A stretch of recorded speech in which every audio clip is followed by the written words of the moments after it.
ជួបគ្នាម្ដងទៀតបងប្អូនអរគ្នាសាជាថ្មីសង្ឃឹមថាបងប្អូនអរគ្នាសុខសប្បាយទេនៅថ្ងៃនេះខ្ញុំបានចង់លើកយកកពីសញ្ញាចាស់នៅក្នុងកពីលោកុបាទចំពុកទី50ខ20នៅក្នុងកន្លែងនេះគឺជាខមួយដែលល្បីល្បាញនៅក្នុងកពីលោកុបាទដែលតាក់ទងទៅនឹងរឿងរ៉ាវរបស់យូសែបជាមួយនឹងបងប្អូនរបស់គាត់អ្នករាល់គ្នាបានគិតធ្វើអាក្រក់ដល់ខ្ញុំតែព្រះអង្គម្ចាស់បានសម្រេចជាការល្អវិញដើម្បីនឹងសង្គ្រោះដល់ជីវិតនៃមនុស្សជាច្រើនដូចជាបានកើតមានសប្តាហ៍នេះរឿងរ៉ាវនេះគឺជាខកពីមួយដែលនិយាយអំពីបរិបទមួយនៅពេលដែលបងរបស់យូសែបបានធ្វើដំណើរមកកាន់ប្រទេសអេស៊ីបយើងដឹងហើយរឿងរបស់យូសែបយ៉ាងម៉េចគឺបងរបស់យូសែបបានលក់លោកយូសែបមកកាន់ទឹកដីអេស៊ីបហើយយូសែបត្រូវបានប្រព្រឹត្តដោយអយុត្តិធម៌ទី1បងបានព្យាយាមសម្លាប់យូសែបទម្លាក់ក្នុងដងហើយក្រោយមកទៀតបានលក់យូសែបទៅឲ្យជនជាតិពាណិជ្ជករម្នាក់គាត់ធ្វើដំណើរមកកាន់អេស៊ីបក៏បានលក់ទៅកាន់អេស៊ីបហើយពេលនោះគឺជាពេលមួយដែលយូសែប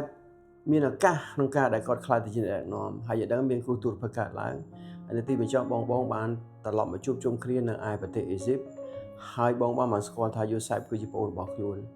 ហើយបងភ័យខ្លាចថាប្រហែលជាបងនឹកឃើញចងគំនុំពីអ្វីដែលបងបានប្រព្រឹត្តចំពោះយូសែបអញ្ចឹងក៏គាត់ទៅសុំទោសចំពោះយូសែបអ្វីដែលបានកន្លងមក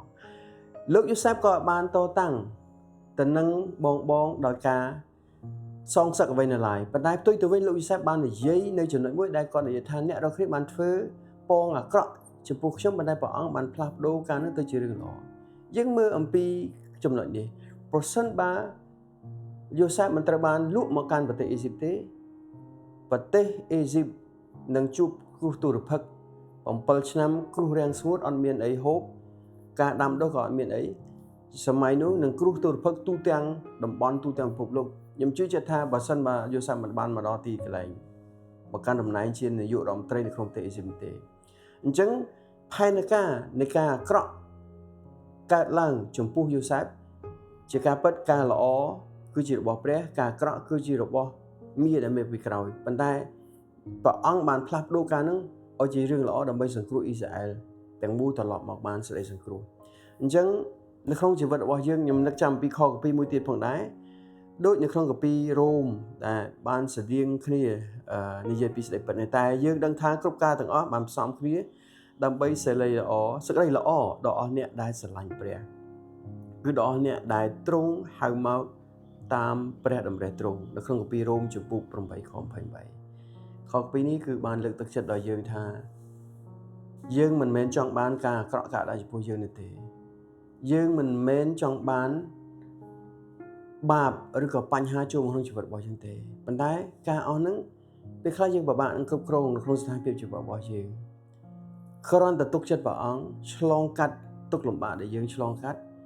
នៅទីបញ្ចប់ព្រះអង្គនឹងផ្លាស់ប្ដូរអ្វីដែលបងឆ្លងកាត់ហ្នឹងគឺខ្លាចទៅជាប្រពោវិញនៅពេលដែលយើងមានបញ្ហានៅពេលយើងមានទុក្ខលំបាកយើងសូមយកខពី